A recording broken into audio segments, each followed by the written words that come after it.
10 years after life separates a group of friends, they plan to reunite on Juneteenth weekend, unaware of the dangers they will undergo at their gathering. When a twisted game called The Blackening is discovered, the group is forced to play. Slowly turning against each other, the game gets more threatening when their outcome can result in death. The Blackening is a movie that even upon writing this, I haven't heard much talk about. I find it strange, all things considered, because this movie wasn't bad. It sure has its tropes and its dumb fun, but given that it's a comedy, I expected nothing else. It's fun and comedic, and was enjoyable to watch, although there were some jokes that flew by my head that were enough to keep me entertained. Each character was unique and stood out in their own way, creating hilarious moments when tension presented itself.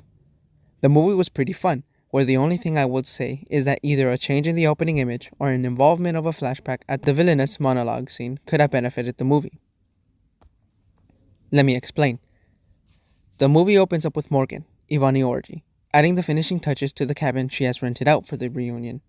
She is interrupted by Sean, Jay Farrell, who after accidentally scaring her, shows her the game The Blackening. Joking around, they did not follow the game's rules to answer the question correctly before time runs out, resulting in the death of Sean and Morgan's capture, which will come into play later. While the opening image is well executed, giving us the movie's tone, a thrilling dark comedy, as well as some nice foreshadowing with the picture frame, it does have one drawback that comes at the expense of not having a flashback during the antagonist's monologue during Act 3, depending on how you view the movie. Of course, there isn't a right or wrong when it comes to writing scenes like this. Having a flashback to prior events in Act 3 doesn't make the scene better, nor does it hurt the movie at all for not including one. It was just a personal observation.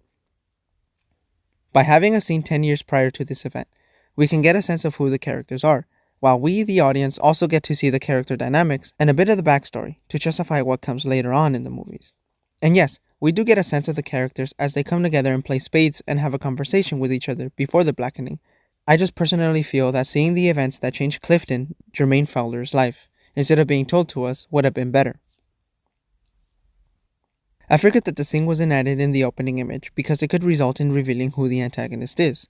However, I feel it could still be done without revealing who the antagonist is. How? By not exactly showing everything.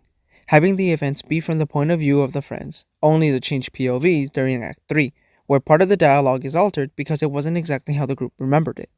That way, we can see another layer to Clifton's backstory, one of which we can empathize with, and follow along.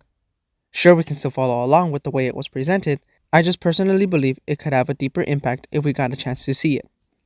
At the same time, they practically did reveal who one of the antagonists is during the gas station scene, so not including this particular scene for that reason, especially as the opening image, felt odd. Again, overall the scene still played out well, giving us some laughs in the process. Apart from that, I would have liked for the two brothers to have actually put up a better fight once they were disarmed. It was done comedically and was still enjoyable to see. I just would have liked for some slight fight between them.